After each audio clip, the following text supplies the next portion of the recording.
So the big question is this. How do you take $42,000 in assets in a one TrackMan Bay facility in the back of a CrossFit gym and turn it into a 12-bay, 17,000 square foot training facility in just a few years? That's the question, and this is the podcast that's going to give you the answer. Welcome to Inside the Room on Stock Shot Secrets.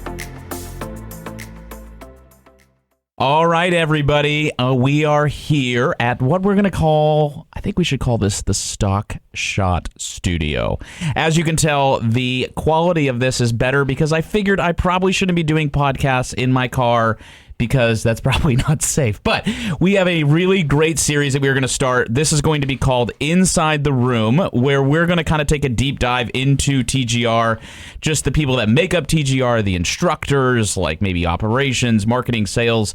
And today we basically have you could almost say like you're a founder of TGR, like one of the founding principals, because you've been with me forever from COVID to us having to deal with COVID, which might have ended with too many bottles of Elijah Craig to try to get through that whole situation, which was miserable. But it's with my great pleasure to basically introduce you to Mitch Farrer, one of my best buddies, teammates in crime, amazing player. Mitch, just to give a quick backstory, which he can kind of go into, but Mitch was caddied on tour for maybe about a year or so, played professional golf, won a national championship at Nova Southeastern, an incredible golfer in himself, probably the best short game this side of the Mississippi, and just the dude can basically talk to a cat. So, because I don't know if there's anybody in the world that doesn't love Mitch Farrer. So, Mitch, thanks for being here, buddy. Pleasure to be here, Kyle. Thanks for having me. Yeah, so let's talk a little bit just to kind of give a little backstory just on you. I mean, obviously growing up in England, right, golf is way different. So, like, just tell us a little bit about your backstory with starting golf in England and why not soccer and, like, why not rugby, or maybe that was part of the journey. It was, for sure. I played every sport growing up, as every kid does, and my best friend, when I was about 12 years of age, he just was an amazing player. He played with Rory and Tommy Fleetwood, and I would go over to his house, and instead of playing video games, it was like, hey, I've got to practice. So then as a non-golfer, I'm like, oh, can I come? So I did, and he helped me, learn to start, and I was actually very good at the other sports, according to my mum, obviously. I think I was too, but golf was the one that just really lit the fire inside of me. I was obsessed with the details and the lifestyle, the traveling, the courses, the people you could meet, more importantly, the game, and just there's no surprise that I'm teaching now because I'm just obsessed with learning about golf even now after all those years. So, yeah, that's really the backstory, and just, kept playing the other sports. And you got to play with Fleetwood a lot when you were a kid, right? I played with him once, I think. I mean, I was probably 12. It was one of my first rounds. So I don't know him, but he's still friendly with my friend who I haven't caught up with in a while just because it's been so long. But and that's one of the tough things about living in the States. Obviously, you grow up with people, you don't see them for 15 years. It's tough to stay in contact. But if it wasn't for him, I wouldn't be here, and definitely wouldn't have had the life that I've had. So then you come across the pond, right? You start going to college. First time in America was at college, was like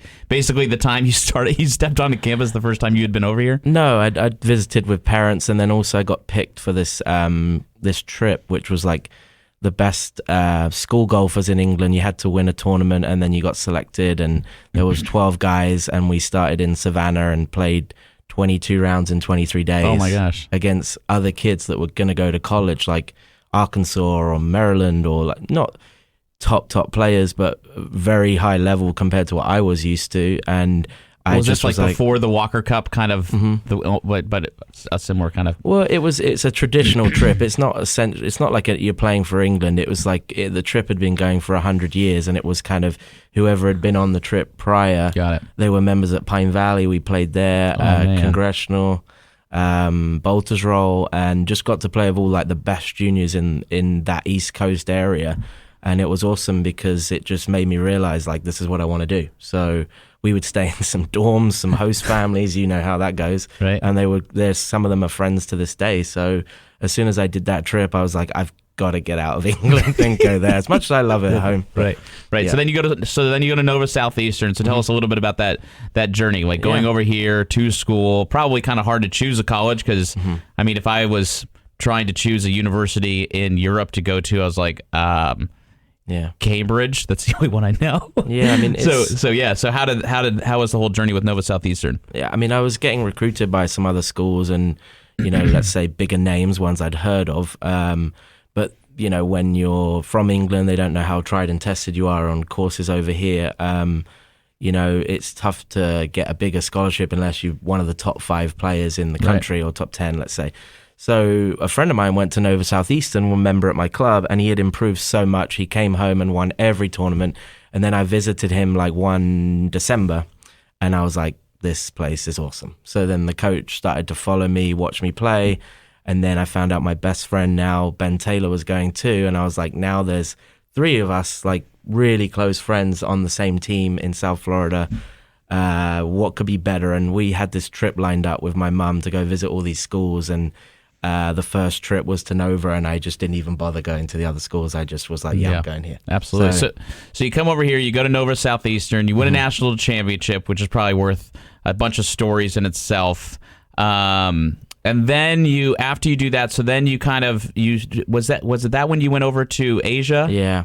I was looking to go and play over there for a long period of time and do some coaching just so I could kind of support myself. And were you going to coach or were you going to play? Play. And do some coaching just to like make a living because I had some money and obviously it runs out quick as you know. So and just living over there bankroll can go south in a hurry when they're $1,500 entry fees and not making enough birdies. Yeah, I mean I don't want to go into China too much, but if you hook a ball in the trees, like you're looking at, let alone finding your ball, you're looking at seeing a king cobra. So it's not the best place to live. Right. And everyone that was playing over there was commuting. Like from the States and from England. I'm like, how the hell do you guys do this? It's like a $2,000 flight every time. So now I was living over there and it was short and it wasn't that long, but it was a good experience. I was just immature and then it was one of those things where I don't regret it, but at the same time it wasn't easy. So sure. And then from there, is that when you went to Switzerland or was that when you came back to and kind of? Yeah, I was still playing a bit in England and just kind of deciding what I wanted to do. Because one of your mentors is David Ledbetter. And for those that don't know David Ledbetter, I mean, David's probably, I would say that David, you could probably say the reason that I'm here doing a podcast is because David Ledbetter put teaching pros or golf instructors like on the map as I don't know what the word would be, but like a profession where there is I guess a personality behind it, right? Like he's kind of the founding principle of making golf instruction a business in a sense, rather than just Chubbs and Happy Gilmore with his arms crossed saying it's all on your hips. Yeah, I mean, David I met him when I was 15, so he ran a tournament in England that I won a couple years in a row, and he just took me under his wing. I don't really know why. He didn't need to. He's just such a giving, great human being that loves to give back, and literally wouldn't be anywhere where I am in life now without him. So, when I was stopped playing, he'd felt not sorry for me, but he was like, hey, what do you want to do with your life? And I said, well, I'd love to keep playing, but obviously the money side is tough. Like unless you've got backers and, that lifestyle, even after caddying, is brutal, as you know. Great fun as well at the same time. But he was like, listen, I want to bring you over and work for me, but I had to wait to get my US work visa. So at the time I was just living in Switzerland working for TPT Golf, which the company's done fantastic now with the shafts. Yep. That was probably for 6 months, and then got my visa in about August or September and started to work for him. And what was insane about that was most coaches, I mean, they start at the bottom. Like you're giving beginners, you're giving anyone. Yeah. And I was going straight to the PGA Tour, like on the ranges, filming, shadowing, working with billionaires, like people that were famous. So it would kind of be, would your lesson with Mitch or with David be, he would be working with, say, Charles Howell or something, or maybe it's a golf school and it's David working, and then he would work with the player and then essentially kind of pass them off and say, okay, Mitch, like make sure they stay on thing, and then he works with the next guy, and then you're you're kind of his, we'll call it a lead assistant of just making sure that the student stays on task. Exactly. So you're doing all the filming, all the tech, if there's any data capture, and then if it's a clinic, it's David's leading, obviously, but I'm just making sure they're doing exactly what we want. And who were some of those, it's always fun to kind of work with PGA Tour players. Like, who were some of those people that you were around with working with earlier in your career? Yeah, I mean, Lydia Ko was a big one. She was world number one at the time, which was pretty awesome. Michelle Wee, she was coming a little bit like her career was slowly slowing down, I would say. Yep. Trevor Immelman, Ian Poulter, Ollie Wilson, who's on the European tour. God, I can't even remember half of them, but there was a lot of guys. And some guys, it's interesting, like some guys would just come in once a year for an opinion. Yeah. And he would, whether he would say, I'm working with that person or not. I mean, he would, but it was just getting a second eyes. Kind of that. Or just, hey, some players just wanted once a year and that was it. And then he would do videos and text them back and stuff. So, when that sort of December rolled around, we really picked up with a lot of guys coming in for off season, and it was very cool to learn like how he, assessed. I mean, if we did a 3-day session with like say Lydia after a season, it was like, hey, like the 3 hours of talking, what's going on? Like I need to know everything, and just analyzing her game like crazy, and it was really cool to see. I think he gets definitely misconstrued half the time, but when you've been given like the blessing I have to actually see what goes on behind closed doors, it's pretty cool. So you've gone to Nova Southeastern, you've been in China, in Asia, you've been in Switzerland building shafts, the TVT, and helping design those things. Then you come back, you're working for the number one instructor in the world, being his first assistant for 7 years or so? Yeah, probably 4 or 5. But 4 or 5 years, right? I shadowed when I was playing and visiting him, like for Christmas. I stayed with him and stuff, so I was always around him teaching. I just still had a goal to play, obviously. And then I think when you had applied to TGR, I remember seeing your resume and saying, okay, like this is a really, really unique story. Like, I'm pretty passionate in the fact of like I want teachers that know how to play, and like whether nothing against the PGA of America, but if it's a PGA guy, great. But it's more of like, hey, can you coach? What's your history? How much of playing do you do? So I remember when I called Mitch, when I called you, we essentially, I think your interview was, the interview questions might have been 15 minutes, but we just basically sat on the phone for an hour and just shot the breeze for an hour. I was like, oh my gosh, I love this guy. I got to get him up here. So then he comes up, your interview, I think there's like, that might have been the most snow we've ever had in Ohio. Since I've lived here, for sure. Yeah. So he comes up from Florida, thinking, why am I moving to Columbus, Ohio? There's 18 inches of snow. But that night you stayed over till like, I don't know, to like 2 in the morning, right? And we were just hanging out at the house, which was great. Hey guys, I hope you are enjoying this episode of the Stock Shot Secrets podcast. If you are enjoying it, be sure to like this episode. Be sure to subscribe so you can always see when they're coming out. And most importantly, if you would be so kind to be able to share this podcast with other passionate golfers who are trying to get better and build stock shots, because it grows through you sharing it. Thank you so much for tuning in. And now back to Stock Shot Secrets. So now fast forwarding, there's obviously a lot of stuff happening in TGR since we grew, but now kind of circling back to this whole PGA Tour thing, one of your best buddies is Ben Taylor. So you're with Ben at Nova Southeastern. Yeah. And since basically you caddied for Ben in what major was it? The British Open. Right. So how was that? How was caddying for him because obviously he's your best buddy and you're going out and you're looping for him for a year or half a year or whatever. But was there any cool stories with the British Open and caddying there? Yeah. Or like, what was it like? And where was that? What course was Andrews, that? Oh my gosh. Just bliss, honestly. He didn't play that well, but the draw he got, he teed off at 4 p.m. It was. I went and walked the course in the morning, and on 12, Dustin Johnson drove the 440-yard par 4, which I just laughed. It was downwind, and then Ben hit 4-iron in at late at night. So I was just like, that's a different course. So when like the guys complain about the draw, like I get it, because it does play so different. Right. So especially links, you want that. So it like switches midday. Yeah, and it gets cold. Scotland in July. I mean, it was 39 degrees. We've got a picture of us with like 8 waterproofs on. It's hilarious, and it's like nice summer. But that's links golf. It was so fun. I mean, We met Phil Mickelson, did a practice round with, I think, Stenson and Webb Simpson, which was cool.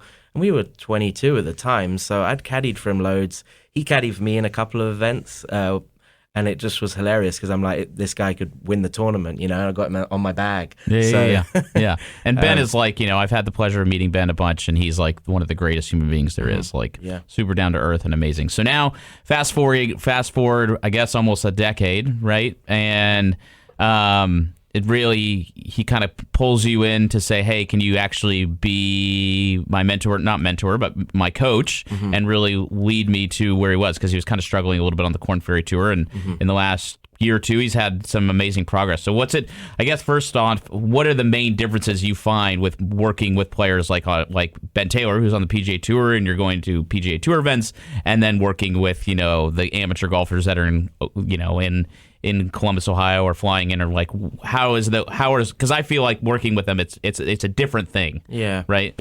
How do you find that? You have to be a psychologist to some extent, because you've got to know, like, when they're open to hear, like, some information, or they need a pick-me-up, or a motivational talk, or what the hell was you doing on that hole? Like, and sometimes, players are very egotistical and confident in themselves, which they should be, but you need to read the room and read the situation to know when you can input that stuff. And I think amateur golfers are coming to us, paying us, and they're almost like, okay, tell me what I need to do, and hopefully they do it. Right. But it's different. And I think coaching elite players is you just got to find that those little 1% gains that they can make, because obviously you're really trying to save like a tenth of a shot. They shoot 70.2, and that's a bad year. Like, it's crazy. So, with the swing stuff, obviously I've known Ben for so long. I've known when he's played his best golf, some of his bad golf, and I've always been there. So I think I've been able to, over the years, be part of the team and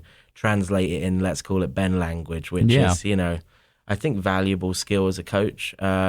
And some teachers who are so good are really smart, but sometimes like that might not suit the individual. So you got to really know like what someone wants and then what they need, Yeah.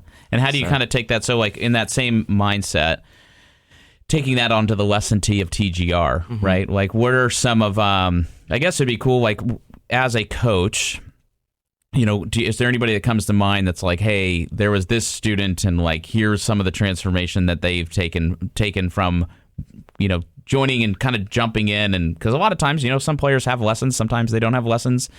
Sometimes lessons are terrifying because they're like, it's going to feel different. And it's like, we want you to feel different. The more different, the better, right? So any students come to mind of like, hey, here's a really cool success story, kind of like Ben. Because Ben's, I mean, he's just came off for the year, the last year and a half or so, he's been playing the best golf of his life, really. Not thanks to you, but I mean, in large part to what you've been doing with him. So what about just on the amateur tee? Yeah, I think since moving here, and this is not like a wow, look at this story. I think my stories have changed because you've gone from one area of the game to now like almost nurturing people. So like a cool story for me the other day was like I taught Bree how to hold a club, and she's getting calls from college coaches. And obviously she's been part of our academy, but when I worked at the Ledbetter, like people flew in for lessons, Right. They came to see us once or twice a year. You gave them 3 days, they left, you stayed in touch a little bit, but you never got to create like a personal connection, like with their family or their brother or whatever it may be. And although that's not like oh wow, like I've taken loads of guys from 18 to like below 5. Like that doesn't really make me that happy. I'm happy for them.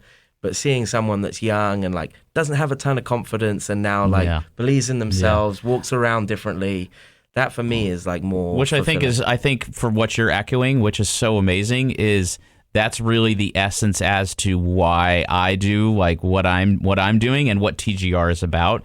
Is I actually got in a dialogue with my online instructors at the Golf Room Everywhere this is about 2 weeks ago, and I go, hey, poll question. Do you guys think that, first off, what do you think is the difference between instructors and a coach?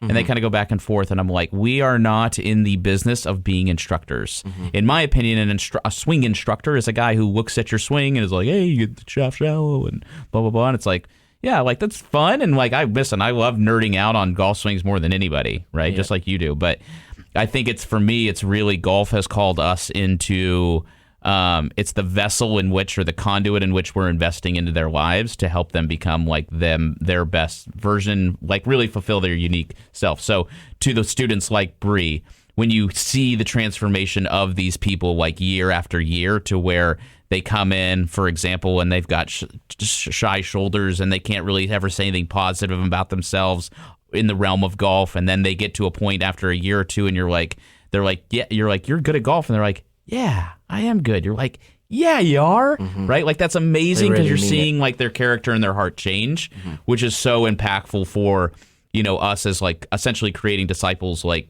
so that they're fulfilling their calling and they're nurturing themselves, which is really, really cool. So, what about just, in regards to the technology, right? Really quick, I want to kind of dive into this for a sec. In regards to the technology of TGR and just how it's changed, right? Because you and I are in a different generation to where the coaches that are coming up now, it's kind of like they just know TrackMan. When you look at like David Ledbetter and my mentor, Mike Bender, like there was no technology. It was like a camera. And before that, it was just your eyeballs.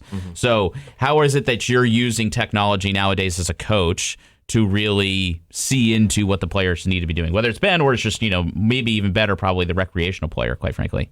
Yeah, I think it's so important because you can get seduced by technology, I would say, and it's so important for a teacher to use it for our analysis, but then you have to put it across simply for the student.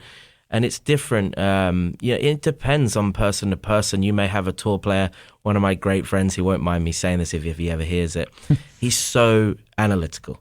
So that guy is going to not listen to you unless you explain it, and he can tell 1% if you're whatting, So to him, you have to give him the data. Yeah. And I was kind of like that. I'm sure you were too. Yeah. Like to some extent. I need to know the why. But then sometimes you've got people that do not need to hear it. For instance, I was teaching Mini Tiger last night, Jackson. Right. We put his putting stroke. Absolutely incredible. I mean, I'll post a video. It's incredible. Yeah. One of the most talented kids I've ever seen. But he putts amazing. So we put his stuff on Capto, and I said to Pete, like, do not show him. Like, I want to see this. We'll sit down, maybe talk about it. You just want it as, like, this is the standard of beauty. And to some extent, it's like, what's so nice about Sportsbox is I'll be at an event with Ben and film him on the 12th at Muirfield Village, and now I've got data when he was playing good, and I know where his swing was on all the ranges, and then when he's bad. And then as a coach, it helps us kind of find that Sometimes really. I think the amateur golfer kind of forgets that too, of like, what were you, they're like, I'm going to get a lesson when I'm hitting it bad. It's like, actually, sometimes when you're like hitting it great, you need to come in and have a coach or have your coach, because I really think that, and we believe this, right? Like, everyone has a coach, and I have, like, if someone said, Kyle, who's your coach? I go, my coach is Mike Bender, right? Like, I'm going to go down to Florida in a month and a half. I think I'm going to go get a lesson, like, just cause, right? Because I haven't, it's good to do once or twice a year if I'm going down there. But it's nice to have those baselines when you're playing good to say, oh, like, I know what I'm doing when I'm playing good, right? Like, these are the things. Where your numbers are, where all that stuff. Yeah. And I mean, golf is a hobby, right? It's fun. So don't ever lose that passion for it, because it's cool to learn what's coming out. But also you have to analyze and like kind of sit back and go, is this really making me better? You know?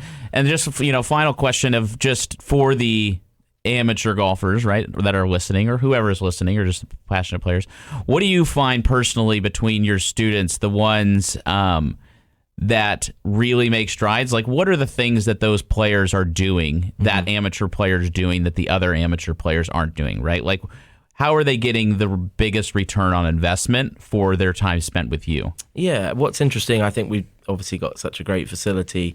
The people that practice the most aren't always the ones that succeed. It's the quality of practice. I mean, you must be bored of listening to me across the room. Do your slow motion swings. That's what like Ben Hogan did. His decent swing, But just do those. Commit to it. You don't need 50 thoughts. Stop going online. Stick to your plan. We've all been there where we're like, oh, there must be an easier way. Let me watch a video. Oh, my impact's wrong. Yeah, there's 5 things before that are wrong. So sticking to that plan. And I I know you probably did too, my best golf when I worked on the same thing for a year. Yep. Like, it might come across in a different way. And there's a lot of beauty in that, because it's like, man, if I'm playing bad, it's like, I just need to go back and do my thing. and it's peace of mind because that's what we always say. Like is just your stuff is your stuff, right? And you have your drill of drills. Yeah. So, well, Mitch, bro, thanks so much for coming. I love you to death. You're the best. Thanks for being a part of TGR. Yeah, pleasure. So, all right. Thanks, guys. Thanks for tuning in. We'll see you next time. Hey, guys, thank you so much for listening to the latest episode of Stock Shot Secrets. Now, as a listener of Stock Shot Secrets, I want to make sure that you have the opportunity to get better. So if you were to go to stockshotclub.com, I'm going to give you 7 days free access where you can send us your video and we will give you personalized individual attention as to what you need to do so that you can start building stock shots. So just go to stockshotclub.com and register there. We'll give you 7 days free where you can try it. And then if we like it, you can stay inside the Stock Shot Club where we can become your coach and walk with you for your entire journey. Thank you so much. And be sure to go visit stockshotclub.com.